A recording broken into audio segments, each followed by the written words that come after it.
오늘 하나님께서 저와 성도 여러분에게 주시는 하나님의 말씀은 마태복음 15장 21절부터 28절까지의 말씀입니다.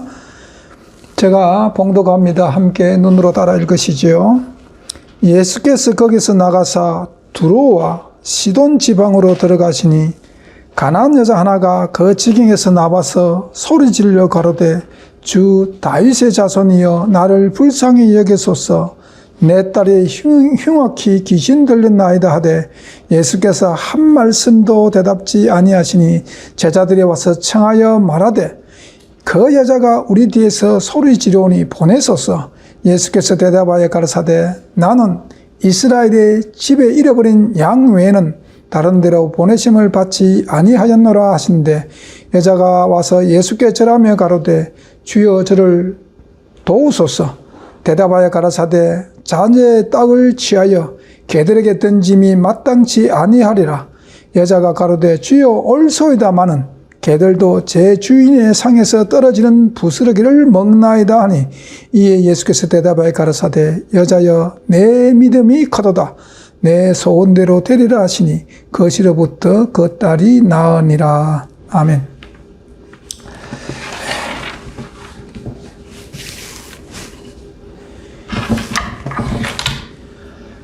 유대인들의 신앙관, 우리는 지금 이 시대에 살아가는 모든 기독교인들은 우리 속에 잠재되어 있는 유대인들의 신앙관을 하나하나씩 제거해야 됩니다. 그래서 성경에서 유대인들이 도대체 어떤 신앙관을 가지고 있는가를 여러분 면면히 살펴보면서 그 신앙의 문제점을 여러분이 깨닫고 그 문제점에서 여러분 벗어나야 됩니다.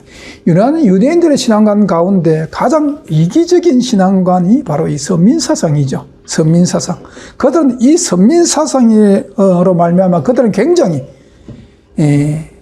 하나님으로부터 교만해집니다. 자기들은 하나님으로부터 선택받은 민족이라는 이 선민사상이 그들을 항상 그들 삶 속에서 그들의 인격의 교만으로 자리 찾았습니다.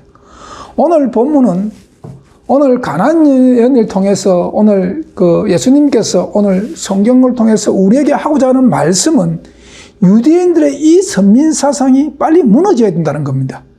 오늘 예수님께서 이방인의 땅 두로와 시돈에 들어간 것은 바로 이 선민사상을 무너뜨리기 위해서 예수님께서 들어가신 것입니다. 그럼 이 선민사상, 유대인들이 그렇게 골깊게 내려오는 전통 가운데 아주 뿌리 깊게 내려오고 있는 이 선민사상이 도대체 어디서부터 왔는가 하는 거죠. 마태복음 3장에 침례 요한이 요단강에서 침례를 베풀 때, 회개 침례죠. 그때 당시 침례를 베풀 때 바리새인들과 서기관들이 막 왔습니다. 그때 침례 요한이 그 오는 바리새인과 서기관들을 통해 가지고 향하여 던진 말씀이 있는데 마태복음 3장 9절 말씀 제가 읽습니다. 속으로 아브라함이 우리 조상이라고 생각지 말라 이렇게 이야기합니다. 그 당시 종교적인 바리새인과 서기관들이 침례받으러 오는데 속으로 아브라함이 우리 조상이라 생각지 말라고 질책합니다. 그들은 이 유대인들은 조상이 아브라함이라고 이 아브라함을 하나님께서 하란으로부터 불러내었죠. 믿음의 조상으로 세우기 위해서. 그리고 자기들은 혈통적으로 아브라함의 후손이기 때문에 하나님께서 아브라함의 축복한 그 축복은 아브라함의 후손 모두가 받는다고 생각했기 때문에 이 선민사상이 태동되거든요. 창세기 12장 아브라함의 카브넌트에 이렇게 이야기하죠. 아브라함에게 하나님께서 말씀하게 너로 큰 민족을 이루게 해주고 또 복을 주겠다고 약속하셨거든요. 이 부분만 가지고 이스라엘 백성들은 자기들이 혈통이 아브라함의 후손이니까 우리는 당연히 하나님의 선택된 선민이라는 사상을 계속 역사적으로 가지고 내려오고 그것이 전통으로 내려와서 예수님과 아브라함과의 시간적 갭이 약 2000년인데 그 2000년 동안 그것을 지속적으로 붙들고 있었던 것입니다. 그리고 이 선민사상이 또 하나의 뭐냐면 선민사상, 그들에게 이미 구원이 보장되었다고 믿었습니다. 그래서 이스라엘 사람들은, 유대인들은요, 하늘나라 못 간다는 개념 자체가 없는 사람들이에요. 이미 자기들은 아브라함의 후손이기 때문에 구원이 보장된 상태다. 그래서 천국 못 간다는 생각 아예 눈꼽만치도 하지 않고 살았습니다. 그렇기 때문에 그들의 모든 초점이 어디에 있느냐? 천국 가네 못 가니 초점이 아니라 그들의 초점, 그들의 신앙관의 초점이 어디에 있느냐? 마가복음 9장 33절에서 34절 말씀 제가 읽습니다. 가버나움에 이르러 집에 계실새 제자들에게 물으시되 너희가 노중에서 서로 토론하는 것이 무엇이냐 하시되 저희가 잠잠하니 이는 노중에서 서로 누가 크냐 하고 쟁론하였습니다. 그들의 초점은 천국에 가나 못 가냐가 아니고 천국에서 누가 큰 자냐, 다시 말해 천국에서 누가 높은 자리 차지할 것인가, 그거예요. 네. 오직 그거였습니다. 그들의 신앙관의 초점은. 그렇게 그들은 오직 유대인들만 하나님으로부터 선택받은 이 선민사상이 다른 민족, 이방인들을 굉장히 무시합니다. 그리고 이방인들을 무시할 뿐만 아니라 이방인들이 구원을 받을 수 있다 하는 것 자체를 생각하지 않습니다. 상상도 할 수 없었던 것입니다. 네. 그들은 이방인은 당연히 구원 못 받는 거예요. 구원받으면 안 되는 민족이에요. 어쩌면 이방인들이 멸망받는 것 자체를 이들 어쩌면 그 속에서 희열을 느끼실 수도 있었을 것입니다.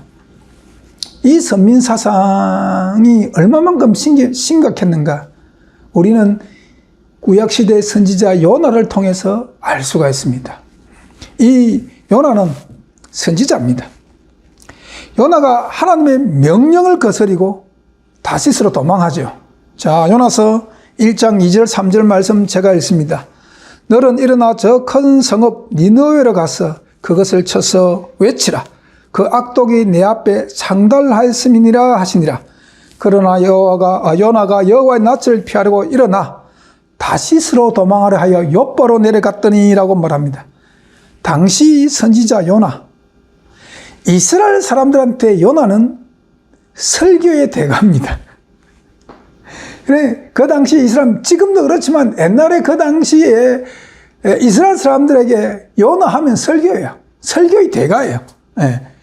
그런데 이 요나도 이 선민사석이 너무나 뿌리 깊이 내려 있었기 때문에 다시스로 도망가는 겁니다. 하나님의 낯을 피해 하나님의 말씀을 어기고 다시스로 도망갑니다. 왜? 니느웨는 그 당시에 이방인입니다. 아수르의 수도입니다. 그러니까 아시리아 사람들이 구원받는다고 하는 것은 이 요나의 그 선민 사상으로는 이건 받아들이기가 어려운 겁니다. 받아들일 수가 없었던 거죠. 그러니까 다시스로 도망가는 겁니다. 이 선민 사상은 너무나도 뿌리 깊이 박혔기 때문에 예수님 당시에도 모든 유대인들뿐만 아니라 바리새인 서기관 유대인뿐만 아니라 심지어 예수님의 제자들인 이 제자들에게도 너무나 깊이 박혀 있었습니다. 여러분, 과연 아브라함에게 약속하신 아브라함의 커버넌트가 과연 혈통적으로 유대인들에게 하신 말씀일까요? 과연 그럴까요? 정말 유대인들이 믿고 있는 아브라함의 커버넌트, 그렇게 조상 대대로 붙들고 있는 이 아브라함의 커버넌트가 과연 그럴까요? 우리 창세기 12장 1절부터 3절까지 말씀 제가 읽습니다. 여호와께서 아브라함에게 이르시되 너는 너의 본토 친척 아비의 집을 떠나서 내가 너에게 지시한 땅으로 가라. 내가 너로 큰 민족을 이루고 내게 복을 주어 내 이름을 창대케 하리니 너는 복의 권원이 될지라. 너를 축복하는 자에게 내가 복을 내리고 너를 저주하는 자에게 내가 저주하리니 땅의 모든 족속이 너로 인하여 복을 얻을 것임이라 하신지라. 여기 어디에 아브라함의 커버넌트에 아브라함의 혈통적 후손에게 복을 준다는 말씀이 있습니까? 없습니다. 이게 성경을 자세히 봐야죠. 하나님은 분명히 말씀합니다. 땅의 모든 족속이 너로 인하여 복을 얻을 거라고. 그런데 조건이 하나 있죠. 땅의 모든 족속이 너로 말미암아 복을 얻으리라고 했는데 그런데 그 복을 받는 조건이 하나 있다는 거죠. 너를 축복하는 자에게 복을 주고 이렇게 돼 있죠. 너를 축복하는 자에게 내가 복을 내리고 이런 말씀을 오늘 본문 창세기에 지금 말씀하고 있는 겁니다. 여기서 너는 누굽니까? 우리가 성경의 창세기에서 창세기라는 그 책 한 권에 한해서 볼 때는 많은 사람들이 아브라함이 아닙니까? 라고 이야기할 수 있습니다. 그러나 성경 전체 66권을 보고 이야기하면 여기서 너라는 것은 혈통으로 아브라함의 후손으로 오실 메시아인 예수 그리스도를 말씀하고 있는 겁니다.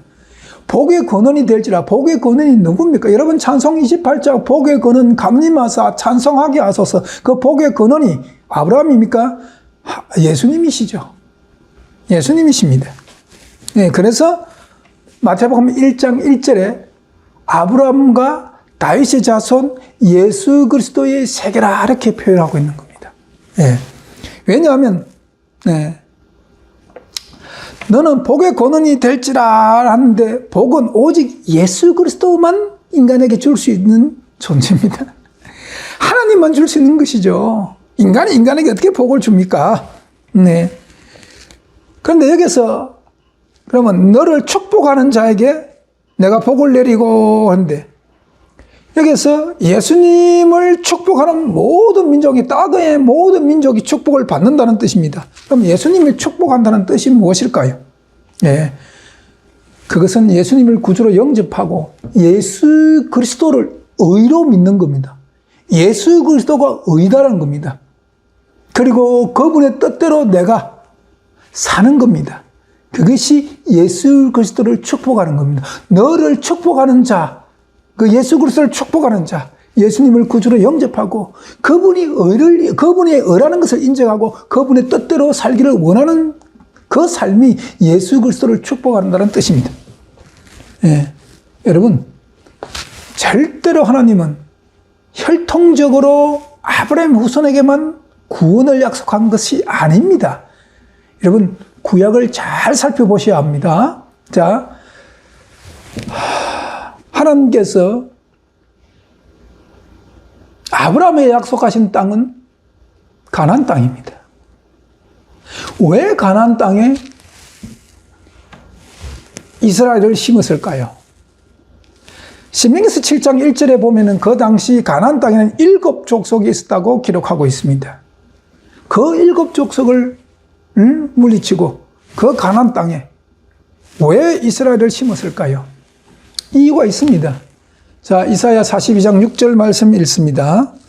나 여호와가 의로 너를 불러선즉 내가 내 손을 잡아 너를 보호하며 너를 세워 백성의 언약과 이방의 빛이 되게 하리니. 이스라엘을 가나안 땅에 들여보내신 이유는 이방인의 빛이 되게끔 하기 위해서 하나님께서 그렇게 하신 겁니다. 이방인에게 빛의 사명을 감당하게 하기 위해서입니다. 즉 이스라엘이 가나안 땅에 들어가서 하나님의 계명을 잘 지킨다고, 하나님을 잘 섬기고 계명을 잘 지키면 하나님께서 아브라함에 약속하신 그 복을 주실 거 아닙니까? 그 참복을 주실 거 아닙니까? 예.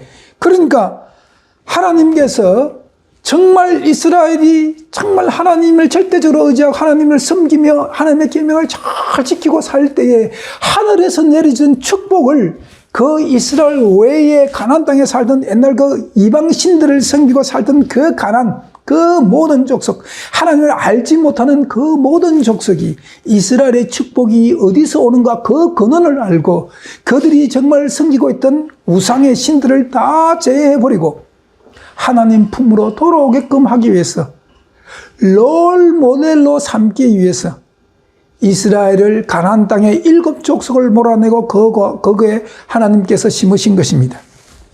예, 오늘날 교회 사명도 이와 마찬가지죠. 예, 이방의 빛이 되게 하기 위해 세상의 빛이 되는 것이 교회의 사명입니다. 그런데 이스라엘이 하나님께서 가나안 땅을 주신 목적을 깨닫지 못했습니다. 그들이 이방인의 빛이 되기는커녕 이방인들에 끌려가서 이방인들의 신을 섬기며 살았습니다. 예. 또 이 선민사상의 극치, 선민사상의 극치가 또 있는데 신약성경 요한복음 4장 9절 보면은 이제 사마리아 여인과 예수님의 대화인데 그때 사마리아 여인이 예수님께 하는 말씀입니다. 요한복음 4장 9절. 사마리아 여자가 가로되 당신은 유대인으로서 어찌하여 사마리아 여자 나에게 물을 달라 하나이까 하니 이는 유대인이 사마리아인과도 상종치 아니함이르라. 예. 사마리아인은 아브라함의 후손입니다. 야곱의 자손입니다. 예. 분열 왕국을 통해서 북이스라엘과 남유다로 나눠질 때에 남유다는 유다 족속과 베냐민 족속이 있고 나머지 10개의 지파는 여로보암이 왕이 되어가지고 북이스라엘을 형성하죠. 예, 형성합니다. 그게 분열 왕국 시대가 도래할 때 있었죠. 예. 그런데 이제 물론 이제 사마리아인들이 예, 북이스라엘이 하나님께 범죄한 이유는 있죠. 유대인들이 이들을 상종하지 않는 이유는 있습니다. 같은 민족이지만 같은 민족인 사마리아인들조차도 저주를 받은 사람이라고 생각해서 상종치 않았던 그 이유는 분명히 있습니다. 예, 그 이유가 뭐냐면 열왕기상 12장 27절부터 29절에 그 이유가 있는데 제가 읽습니다. 만일 이 백성이 예루살렘에 있는 여호와의 전에 제사를 드리고자 하여 올라가면 이 백성의 마음이 유다 왕된 그 주 르호보암에게로 돌아가서 나를 죽이고 유다 왕 르호보암에게로 돌아가리다 하고 이에 계획하고 두 금송아지를 만들고 무리에게 말하기를 너희가 다시는 예루살렘에 올라갈 것이 없도다. 이스라엘아 이는 너희를 애굽 땅에서 인도하여 올린 너희의 신이라고 하나는 베델에 두고 하나는 단에 둔지라. 북이스라엘의 초대 왕이 여로보암입니다. 여로보암이 이제 왜냐하면 그 당시 이스라엘은 절기가 있었지 않습니까? 유대인들 절기가 있거든. 절기가 있을 때 매년 가서 절기 때마다 절기를 드려야 되는데 그 절기를 드리는 그 성전이 예루살렘에 있었거든요. 그러니까 나라는 분열됐지만 하나님을 섬기기 위해서 예루살렘을 자꾸 들락날락 하면은 자기를 여로보암 생각에 자기를 배반하고 유다 왕인 르호보암을 섬길 거라는 생각, 그 두려움 때문에 예, 하나님을 거역하는 죄를 짓습니다. 계명을 거역합니다. 십계명의 첫 번째 나 외에 다른 신을 두지 말라 그랬죠. 두 번째 우상을 만들지 말라 그랬습니다. 그거 만들지 말고 거기 절하지 말라 그랬습니다. 예. 그런데 여로보암이 그 두려움 때문에 자기 백성들 북이스라엘 백성들이 남유다 왕 르호보암을 섬길 거라는 그 두려움 때문에 금송아지를 만들어서 하나는 베델에 하나는 단에 두면서 그 금송아지를 하나님 자리에 올려놓으면서 그것을 섬기게 만드는 겁니다. 예. 예. 그러니까 금송아지로 말미암아 그 우상으로 말미암아 하나님 자리에 대체한 거죠. 이런 죄를 지었습니다. 이때부터 유대인들은 북이스라엘 사람들하고 상종하지 않았습니다. 예를 들어서 남쪽에 유다 사람이 저 북쪽 이스라엘 벗어나서 그 북쪽으로 올라갈 일이 있더라도 그냥 북이스라엘 땅을 통과하면 되는데 저주받은 땅이라 그래가지고 우회해서 돌아갔습니다. 그만큼 상종하지 않고 살았던 겁니다. 그런데 주님께서 그 땅에 들어가신 거죠. 사마리아에 들어간 겁니다. 이게 전통이 되어서 이게 유대인들의 선민사상 북이스라엘 사람들과도 상종하지 않는 이것이 전통이 되어가지고 예수님께서 육신을 입고 이 땅에 오셨는데도 이 선민사상은 유대인들이 버릴 생각이 없었습니다. 그리고 뿐만 아니라 바리새인과 서기관들 뿐만 아니라 제자들까지도 여전히 이 선민사상이 깊이 뿌리를 내리고 있기 때문에 이방인들과 교제한다 하는 사실을 받아들일 수가 없는 것입니다. 이방인들과 교제한다 하는 것은 어떻게 보면 있을 수 없다고 생각했던 그 민족입니다. 예수님께서 이 유대인의 선민사상이 타파되지 않으면 세계 만방에 복음이 전해질 수가 없다 하는 것을 예수님이 아셨습니다. 예. 그래서 유대인들의 이 선민사상을 타파하기로 예수님께서 마음을 먹으셨습니다. 왜냐하면 복음이 이방인에게 전파하기 위해서는 반드시 유대인들이 가지고 있는 제자들 마음속에 뿌리 깊이 내리고 있는 이 선민사상이 반드시 무너져야 합니다. 그래서 예수님께서 제자들 데리고 지금 어딜 갔다고요? 두로와 시돈 땅으로 갑니다. 이거는 북이스라엘 땅도 아니고 완전 이방인의 땅이에요. 여러분, 시돈 가면 생각나는 인물이 누굽니까? 북이스라엘 왕 아합의 아내였던 이세벨이 시돈의 땅의 공주였습니다. 그러면 그 시돈 뭘 섬겼어요? 이세벨이 이스라엘에 와가지고 시집 와가지고 한 것이 뭡니까? 바알을 갖다가 온 땅에 퍼뜨린 겁니다. 자, 근데 예수님께서 두로와 시돈 땅에 들어가기 전에 바로 앞에 이제 바리새인과 서기관들하고 그 장로들의 유전 때문에 큰 충돌이 있었죠. 예, 충돌이 있고 그리고 시돈과 두로에 들어간 것입니다. 이 두로와 시돈은요, 이교의 신전이 장대하게 세워지는 땅입니다. 아주 크게 장대한 규모로 세워지는 땅입니다. 특히 바알의 산당은 엄청나게 컸습니다. 이 당시 엄청나게 세워졌습니다. 그리고 이 두로와 시돈은 아주 상업이 발달한 도시입니다. 상업이 발달한 항구 도시이기 때문에 배들도 많고, 여러분, 항구 도시의 특징이 뭐냐면 영업이 성장한다는 겁니다. 아주 태폐한 도시가 되는 겁니다. 그것에 예수님께서 제자들에게 가르칠 것이 있어요. 분명히 가르칠 것이 있어서, 목적이 있어서 그 땅에 들어가셨습니다. 물론 아직 때가 이르지 않았지만 분명한 것은 예수님이 언젠가는 이 두로와 시돈 땅만 아니라 이 세계 모든 민족들에게 복음이 전해져야 된다는 것을 예수님은 알고 있었습니다. 제자들이 모를 뿐이지 예수님은 분명히 그걸 알고 있었습니다. 그래서 지금 오늘 이방인의 땅에 들어가서 제자들에게 가르치고 있는 겁니다. 제자들이 이 이방인들에게 복음이 전해지려면은 그들이 가지고 있는 선민사상은 반드시 없어져야 합니다. 그때에 가나안 여인이 예수님을 찾아옵니다. 오늘 15장 22절 봅니다. 가나안 여자 하나가 그 지경에 와서 소리질러 가로되 주 다윗의 자손이여 나를 불쌍히 여기소서 내 딸이 흉악한 귀신 들렸나이다 하되.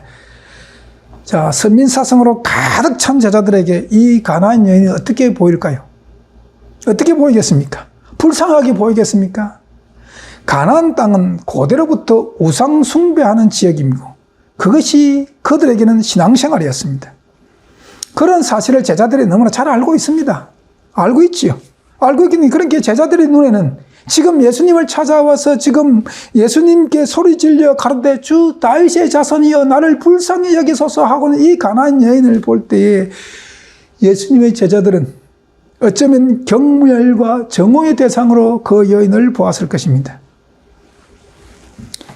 이 여인은 자기 딸을 고치기 위해 가지고 어떤 노력을 안 해보았겠습니까? 조상 때부터 자기들이 섬기던 그 이방인의 신들에게 제사드리며 그 신들의 도움을 요청하지 않겠습니까? 어쩌면 가산을 다 탕진해 가면서 자기 딸을 고치기 위해서 그들이 섬기는 자기 조상 때부터 섬기는 그들의 신을 붙들고 간청했을 것입니다. 하지만 이방신들은 그 여인에게 도움이 결코 되지 않았습니다. 가산은 기울었습니다. 이제 어찌할 길이 막막하고 막혔을 것입니다. 그때에 이 여인은 유대인으로부터 유대의 새로운 선지자 예수를 전해 들었습니다. 왜냐하면 유대인들 그 당시에 유대인 땅이만 이제 북이스라엘 나라가 멸망했잖아요. BC 722년에 북이스라엘이 아수르에 의해서 멸망하면서 북이스라엘 사람들이 이제 이방의 땅에 가서 살기도 하고 또 그 이방의 사람들을 갖다가 북이스라엘에 심어놓아가 사마리아에 살기도 하고 그랬지 않았습니까? 혈통이 막 섞이는 그런 역사가 있잖아요, 구약에. 그러면서 이제 유대인들이 그들과 함께 섞여 사는 그 무리들이 있었거든요. 그 무리들을 통해 가지고 소식을 들었던 것입니다. 이 예수, 지금 유대인으로부터 들어든 이 예수라는 선지자는 온갖 질병을 다 고친다는 그리고 전해졌습니다. 아마도 이 여인은 유대인으로부터 이 소식을 들었을 때 자기에게 마지막 희망이 그에게 비쳤던 것입니다. 자기 그 조상들로부터 섬기던 신들은 자기에게 도움을 전혀 주지 않았습니다. 그 신들에게 무산 재물을 갖다 바치면서 간청해도 전혀 도움을 줄 수가 없었습니다. 딸은 점점 더 심해져 갔을 것입니다. 그때에 예수라는 선지자가 온갖 질병을 다 고친다는 그 소문을 들었을 때 이 여인에게는 그것은 정말 절대절명의 기회로 받아들이면서 그 마음이 얼마나 기뻤겠습니까? 그리고 예수님을 찾아가는 것이 자기 딸을 살리는 마지막 보류라는 것을 그 여인은 깨달았을 것입니다. 그래서 예수님께 와가지고 지금 다윗의 자손이야 나를 불쌍히 여기소서 하고 지금 간청하고 있는 겁니다. 그런데 예수님께서 한 말씀도 대답하지 않으십니다. 예수님께서 이 여인의 간절함을 모르시겠습니까? 몰라서 한 말씀도 대답하지 않으시는 겁니까? 아닙니다. 예수님은 이 여인의 사정을 압니다. 이 여인을 만나기 위해서 제자들 데리고 두로와 시돈 땅으로 지금 온 거거든요. 그런데 이 여인의 간청함을, 이 여인의 사정을 예수님이 모르시겠어요? 너무나도 잘 압니다. 그런데 왜 아무 말씀도 하지 않을까요? 왜 예수님께서 아무 말씀도 하지 않을까요? 예. 예수님은 기다렸습니다. 제자들 입에서 이 말이 나올 때까지. 제자들이 그 여자가 우리 뒤에서 소리 지려오니 보내소서 하고 예수께 청하지요. 제자들의 입에서 이 말씀, 이 여자를 돌려 보내소서라고 예수님께 청할 때까지 예수님이 기다렸습니다. 그때까지 아무 말씀도 하지 않았습니다. 왜 아무 말씀도 하지 않았을까요? 제자들은 예수님께서 이 여인이 와가지고 자기를 도와달라고 간청할 때 아무 말씀하지 않는 것을 보면서 제자들의 심령 속에 자기들의 선민사상, 이 선민사상을 예수님도 가지고 있구나. 예수님도 이 사상에 대해서 좋게 여기는구나. 아마 그렇게 생각했을 것입니다. 네. 그때에 예수님께서 말씀합니다. 제자들 마음속에 그런 마음이 들고 그런 마음이 올라올 때에 내가 갖고 있는 이 선민사상, 이 편견이 잘못된 것이 아니고 우리 주 예수 그리스도, 우리가 모르시는 메시아도 그런 마음을 가지고 있구나라고 생각할 때에 그때 예수님께서 말씀하십니다. 24절 예수께서 대답하여 가르사대 나는 이스라엘 집에 잃어버린 양 외에는 다른 데로 보내심을 받지 아니하였노라 하신대 예수님의 이 말씀이 떨어지자마자 제자들은 아마도 그들의 생각이 맞다고 그들 심령 속에 쾌재를 불렀을 것입니다. 하지만 예수님은 분명히 제자들을 데리고 이 땅에 왔거든요. 이방인 땅에 들어왔습니다. 들어오실 때는 분명히 목적이 있고 목적을 가지고 들어왔습니다. 그 목적이 뭐냐? 그들 심중에 뿌리 깊이 박혀있는 이 편견, 유대인들만 구원받는 이 선민사상을 무너뜨리기 위해서 왔거든요.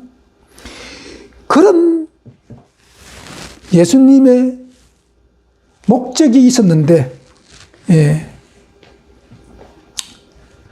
그럼 예수님은 이 말씀이 분명 제자들에 대해서 뭔가 메시지가 있지 않겠습니까? 분명 예수님이 제자들에게 가르치기 위해서 이 땅에 들어왔는데, 그럼 예수님께서 나는 이스라엘의 집에 잃어버린 양 외에 다른 데로 보내심을 받지 않았다 이 말씀을 하실 때는 제자들에게 뭔가 던지는 메시지라고 생각하지 않습니까? 예수님은 제자들에게 분명히 그가 지금 제자들 마음속에 질문을 던지는 겁니다. 메시지를 지금 던지고 있는 겁니다. 성도 여러분, 그 메시지가 무엇일까요? 자, 이스라엘에 대한 개념을 가르치고 있는 겁니다. 이스라엘에 대한 개념의 메시지입니다. 제자들에게. 누가 이스라엘인가? 누가 이스라엘인가? 예수님은 제자들에게 지금 이 질문을 지금 던지고 있는 겁니다. 지금 나는 이스라엘의 집 잃어버린 양 외에는 보내심을 받지 아니하였다는 이 말씀 속에 지금 제자들에게 던지는 메시지는 누가 참 이스라엘인가라 생각하라는 겁니다. 그 메시지를 지금 던지고 있는 겁니다. 제자들은 지금까지 이스라엘 하면 아브라함 후손입니다. 무조건. 아브라함 혈통적 후손입니다. 그런데 이스라엘 집에 잃어버린 양을 말씀하시는데 왜 하필 그 지역이 두로와 시돈 땅일까요? 두로와 시돈 땅에서 왜 이 말씀을 제자들 앞에 하고 계시는 겁니까? 참 이스라엘은 누구인가를 제자들을 생각하게 하는 메시지지요. 그리고 지금 이 말씀은 지금 제자들을 책망하시는 말씀입니다. 어떤 책망을 하고 있는 걸까요? 너희가 생각하는 혈통적 아브라함의 후손이 이스라엘이 아니라는 겁니다. 나를 간절히 찾는 자가, 나를 간절히 사모하는 자가 이스라엘이라는 겁니다. 이 사실을 가르치고 계시는 겁니다. 하지만 제자들은 지금 예수님께서 자신들을 책망하는 뜻과 예수님께서 이 여자를 통해서 자기들에게 가르치고자 하는 교훈이 무엇인가를 아직까지도 알아차지 못하고 있습니다. 그때에 여자가 예수님의 도움을 따로 청합니다. 25절 여자가 와서 예수께 절하며 가로되 저를 도우소서 도와달라고 또 청합니다. 이 여인은 정말 간절한 심정으로 예수님을 찾아온 거거든요. 정말 간절한 마음으로 자기 딸을 살리겠다는 그런 간절함, 그 간절함으로 예수님을 찾아온 것입니다. 자기 딸을 살리는 그 목적, 오직 그 한 가지 이유로 찾아오신 그 심정이 얼마나 간절했었겠습니까? 오직 이 예수 이분만이 자기의 마지막 희망입니다. 왜냐하면 자기 조상들이 믿던 그 신들의 도움을 다 섬겼지만 가산을 탕진할 때까지 도움이 전혀 없었거든요. 그녀는 그녀가 지금까지 섬겼던 그 신들로부터 어떤 도움도 받지 못했습니다. 이제 오직 한 분, 지금 자기 앞에 서 있는 이 선지자 메시아 예수 그리스도를 붙드는 것 외에는 더 방법이 없기 때문에 얼마나 간절히 컸겠습니까? 여기서 절하다라는 단어가 있는데 이게 무슨 뜻입니까? 이 당시에 절은요, 자기들이 섬기던 신이나 왕이나 이런 존재들한테 절을 했거든요. 이 예수님을, 지금 예수님 앞에 절했다는 것은 예수님을 섬긴다는 뜻입니다. 네. 어쩌면 이 여인이 이렇게까지 이야기할 때까지 예수님은 기다렸습니다. 이 여인이 저를 찾아와 무릎 꿇고 절할 때까지 예수님이 기다린 겁니다. 그때 예수님께서 다시 한번 말씀합니다. 대답하여 가라사대 26절에 자녀의 떡을 취하여 개들에게 던짐이 마땅치 아니하니라 라고 말씀하시죠. 이 구절에 많은 사람들이 의문을 제기하는 구절입니다. 아니, 인간의 죄 문제를 해결하기 위해서 그 높고 높은 보좌를 버리고 이 낮고 낮은 땅 위에 우리와 똑같은 죄의 본성을 가진 인간의 육체를 가지고 이 땅에 오신 그 사랑 많으신 예수님께서 어떻게 비록 그 여인이 가나안 땅의 여인을 할지라도 사람을 개처럼 취급할 수 있는가? 라는 의문을 제기하는 구절이죠. 하지만 그 의문은 주님의 의도를 모르기 때문에 제기하는 것입니다. 주님의 뜻이 있습니다. 첫째, 지금 개라는 단어는 유대인들, 지금 이 땅에 가르치고 하는 제자들 마음을 주님께서 꿰뚫어 보고 있는 겁니다. 유대인들은 이방인들을 개 취급하는 것을 지적하고 있는 것이죠. 예수님께서. 유대인들은 자기들만 구원이 보장되었다고 생각하는 이 선민 사상이 너무나 커서 이방인들은 구원받지 못하는 짐승과도 같다는 생각을 하고 있었습니다. 이런 생각은 제자들도 가지고 있었거죠. 제자들도 있었습니다. 그런데 주님께서 두로와 시돈 땅에 들어왔습니다. 제자들의 선민 사상, 이 편견을 무너뜨리기 위해서 온 겁니다. 지금 주님께서는 제자들의 마음을 읽고 계시는 겁니다. 제자들은 자기들은 하나님의 자녀이고 하나님을 모르는 이방인들은 짐승입니다. 특히 이 여인 같은 경우는 자기 눈에 개처럼 보일 겁니다. 지금 개라는 단어를 여인을 향해 썼는데 지금 예수님은 지금 제자들의 마음을 읽고 지금 말씀하고 있는 겁니다. 그리고 이 말씀을 통해 가지고 제자들의 마음을 읽고 이 단어를 쓰므로 말미암아 제자들을 다시 한번 책망하는 말씀이죠. 책망하고 있는 말.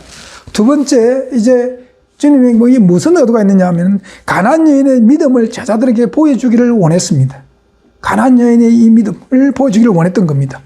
주님은 이 여인의 믿음을 알고 있습니다.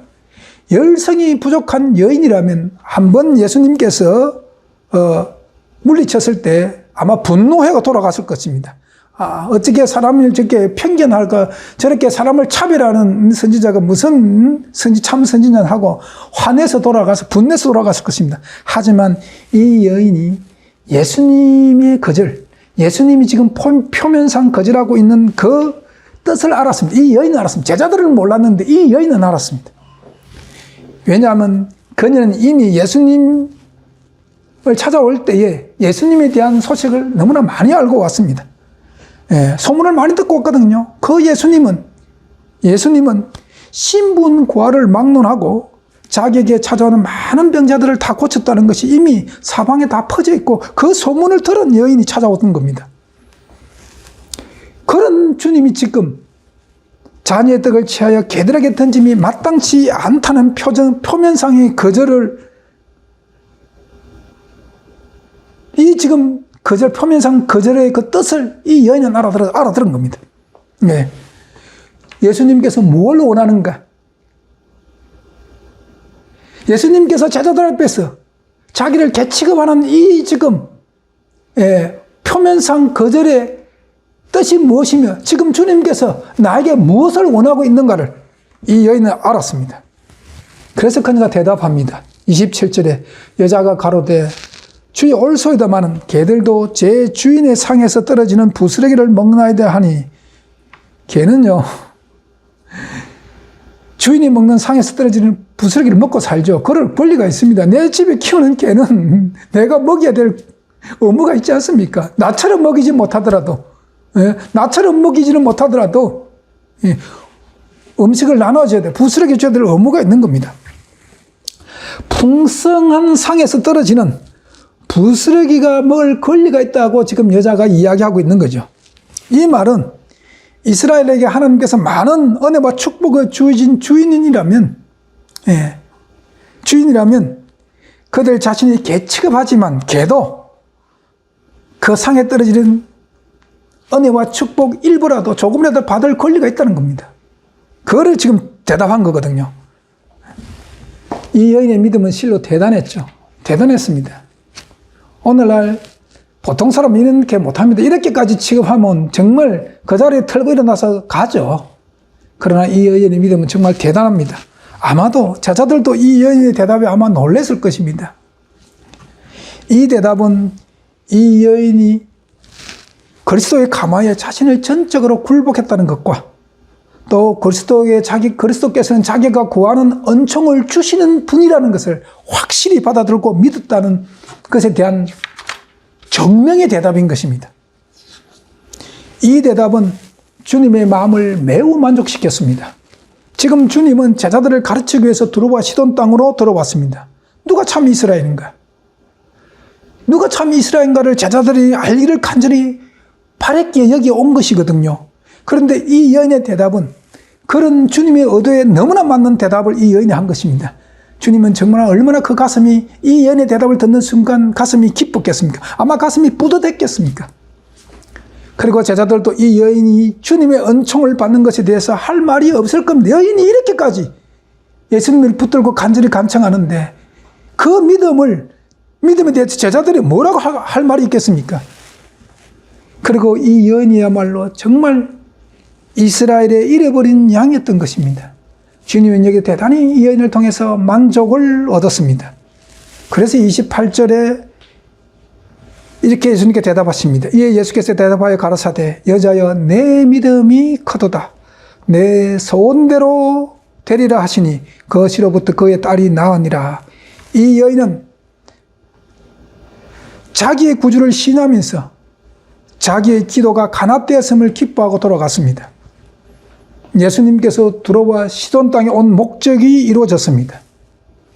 예수님께서는 제자들이 유대적인 배타성, 즉 서민사상을 무너뜨리고 이방인에게도 복음이 전해져야 한다는 것을 제자들에게서 이 사건을 통해서 분명하게 가르친 것입니다. 성도 여러분, 오늘날도 기독교 내에 이 선민사상은 뿌리 깊이 교회 내에 내리고 있습니다. 이 유대인의 선민사상에서 나온 신학이 어거스틴의 예정론입니다. 그리고 지금도 개신교의 많은 교회가 이 예정론을 받아들이고 믿고 있죠. 그리고 또 하나 이 시대에 오늘날 이 시대에 예정론 외에 또 하나의 선민 사상이 있습니다. 우리 11시 교회 교인들이 가슴 깊이 한번 생각해야 될 선민 사상입니다. 그게 뭐냐? 안식일입니다. 안식일을 지키면 구원을 받는가? 라고 어떻게 생각합니까? 아닙니다. 안식일을 지키면 구원받지 않습니다. 안식일은 반드시, 그렇지만 안식일은 반드시 지켜야 할 하나님의 계명입니다. 저도 지키고 여러분들 지키죠.